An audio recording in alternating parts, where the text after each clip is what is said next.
Les amis, bienvenue dans cette nouvelle vidéo. Les amis, une petite vidéo où je suis vraiment triste parce qu'ils vont arrêter la C5X. Alors, on se retrouve sous une pollution horrible. Voilà. Il fait pas beau, enfin, c'est la pollution, c'est la fin du monde. Nostradamus l'avait dit. J'ai vraiment envie de vous parler de la C5X, la Citroën, la fameuse Citroën que j'adore. Ils vont l'arrêter après avoir séché mes larmes. Je tenais à vous en parler parce que une voiture atypique, une voiture mal aimée. Il n'y en a eu que 50 000 de produites dans le monde. La C5 première du nom, c'était plus de 700 000. Deuxième du nom, c'était plus de 400 000. Donc, un gros flop quand même, il faut le signaler. Et voilà, c'est bientôt terminé pour cette grosse berline, 4,80 m. C'est une familiale assez atypique. Une vidéo est disponible sur la chaîne et je vous mets quelques extraits de la vidéo. Une voiture que j'adore, une vraie Citroën pour moi au niveau du style parce qu'elle a ce côté vraiment à part, vraiment décalé et elle garde la patte Citroën puisqu'elle fait penser au BX, au CX, etc.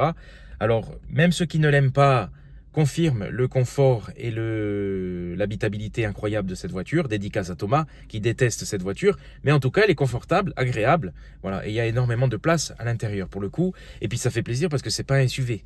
À l'heure où il n'y a que des SUV, même si elle est surélevée, elle a quand même cette forme bien allongée de grosse berline. Ce qui a fait l'échec de cette voiture, c'est les moteurs, le manque de moteur. Il n'y a pas eu de diesel et pour une routière comme ça aurait été vraiment incroyable, notamment avec le Blue HDI 180. Je pense à ce moteur 2 litres qui aurait été vraiment excellent, qui aurait très bien marché, je pense, avec cette voiture et qui aurait un petit peu augmenté le volume de vente. C'est dommage. Donc c'est le moment de faire de bonnes affaires chez Citroën, en occasion encore plus. Ça reste une excellente voiture. Elle a une âme, elle a quelque chose cette voiture qui se dégage.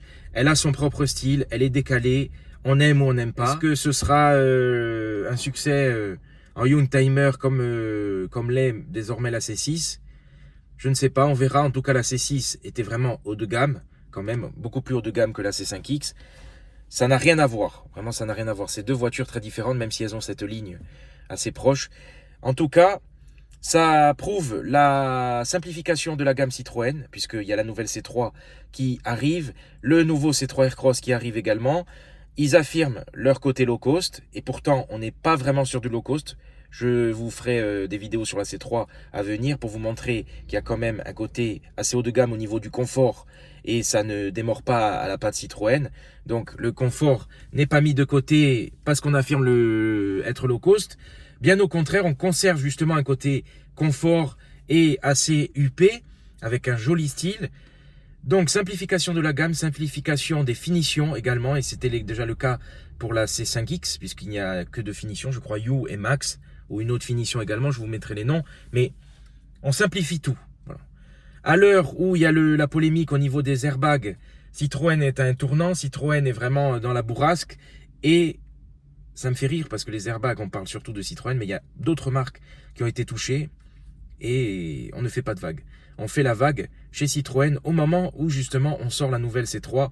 Voilà, donc on est en pleine polémique, en plein changement. Donc la C5X, je comprends aussi qu'elle s'arrête puisqu'elle ne marche pas et elle laisse place à la DS9 qui reste là très haut de gamme française, qui a quand même un style incroyable, de vraie qualité. Donc le clivage entre Citroën et DS est en train de se marquer encore plus. Ça commence maintenant avec cet éloignement entre DS qui est vraiment le haut de gamme à la française et Citroën qui devient un petit peu le low cost à la française et concurrent direct de Dacia. Voilà, parce que la nouvelle C3, deux prix, 15 000, 20 000 euros, très serré, finition très bien équipée, en PureTech à chaîne. Voilà, le PureTech a été mis à jour, en 100 chevaux et en électrique. Voilà, et je crois qu'on est à 20 000 euros avec le bonus en électrique. Enfin, je vous en parlerai en détail, mais ça, c'est très serré, c'est très cohérent. Et ça me fait plaisir parce que je suis monté dedans. Elle a quelque chose, cette C3. Sincèrement, regardez, je suis dans la C3 qui n'était pas définie comme low cost et je suis rentré dans la nouvelle C3 qui s'affirme plus low cost. Ben, sincèrement, je vois pas la différence. Au niveau qualité, il y a des plastiques durs, etc. Mais ça, moi, je m'en fous parce que ce que je veux, c'est du confort, un intérieur enthousiaste et c'est le cas. Et changement de style, mais c'est ça que j'aime aussi avec Citroën, c'est qu'ils suppriment tout, ils repartent à zéro. Et ils ont fait quelque chose de très cohérent. Et je pense que ça va marcher, qu'elle va rencontrer son public. Parce que les gens, qu'est-ce qu'ils veulent? Ils veulent un prix correct. 15 000 euros, c'est correct. Et ils ont une offre correcte. un petit SUV bien équipé pour 15 000 euros, c'est enfin ce qui manque sur ce marché. Voilà, maintenant pour avoir une vraie voiture, il faut 20 25 000 euros. Là non, 15 20 000 euros, vous avez une très bonne voiture. On va l'essayer ensemble sur la chaîne et je vous parlerai également de DS, puisque je deviens ambassadeur DS. Je remercie le groupe Minicon pour ça. J'ai cette magnifique DS4 que je vais vous passer en vidéo. Elle va bientôt être floquée. Donc voilà, j'attends que tout se fasse pour vous faire de belles vidéos.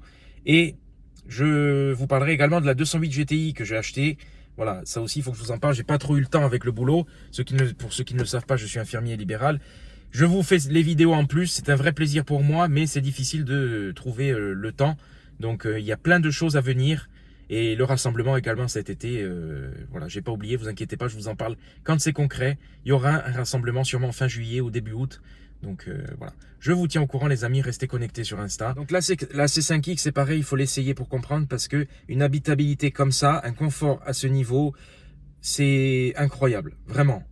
Un espace à bord, à l'arrière, avec le toit ouvrant et tout, c'est une voiture, c'est une ambiance, c'est une voyageuse. Et voilà, c'est dommage qu'elle n'ait pas bénéficié de moteurs plus gros et de diesel parce qu'elle aurait trouvé preneur, encore plus, je pense. Et voilà, en tout cas, c'est le moment de faire de bonnes affaires, de la découvrir. Et voilà, je lui rends hommage parce qu'elle a eu une courte carrière. Elle est arrivée en 2021 et ça va se terminer là dans quelques mois. Surtout qu'ils ont sorti, ils ont quand même travaillé dessus, ils ont sorti la version Hypnose qui est très belle. Voilà, une config assez étonnante et voilà, c'est dommage. C'est dommage pour la C5X, c'est dommage qu'elle n'ait pas trouvé preneur, mais je suis très triste. Je vais continuer à pleurer. Il y a également le C3 Aircross qui arrive et qui change totalement parce qu'il grandit pas mal. Il arrive presque à 4,40 m et il proposera 7 places. Donc, dans un volume contenu, vous aurez 7 places et puis un prix contenu. Donc, Citroën joue gros avec ce changement de gamme, mais Citroën joue bien parce que c'est cohérent, ça a un style, ça joue la carte du confort. C'est un petit peu la voiture à vivre. Alors, c'est un slogan Renault, mais voilà, je trouve qu'on revient à quelque chose que j'aimais bien. Vous verrez également à l'intérieur, il garde des boutons. Il y a un écran, mais ça garde des boutons. Donc, c'est assez simpliste, comme la gamme, donc simplifié. La C5X, c'est pour ça qu'elle ne va pas rester. Et puis, mais ça reste une grande polyvalente et elle a de grandes qualités. Simplification des finitions dans les gammes. Il y a plus 150 versions, 2 versions. Donc c'est bien aussi pour la compréhension et ça facilite l'imprégnation de la gamme. C'est ce que veulent les gens, des prix serrés. C'est pour ça que Dacia marche. Hein. Donc dans un sens, Citroën joue gros, mais c'est bien.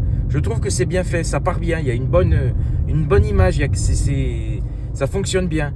Même au niveau des modèles, ils agrandissent le C3 Aircross pour s'éloigner de la C3 classique et pour se différencier un peu plus.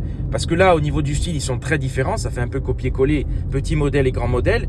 Mais vu qu'il y a cette place, vu que les dimensions sont bien différentes, ça se comprend mieux. Parce qu'il aurait fait 4,15 m ou 4,12 m. Enfin, je ne sais plus combien fait le C3 Aircross actuel. Mais ça aurait été vraiment trop proche de la C3 classique. Donc en grand modèle, il y aura le C5. Le C5 Aircross. Mais qui sera du coup, je pense, plus gros pour s'éloigner du C3 Aircross de 4,40 m quasiment. Donc il fera office de haut du panier de la gamme Citroën.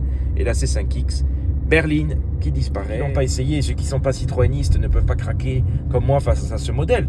Mais un petit look néo-rétro comme ça et tout, voilà, ça fait peut-être voiture de vieux, mais c'est bien.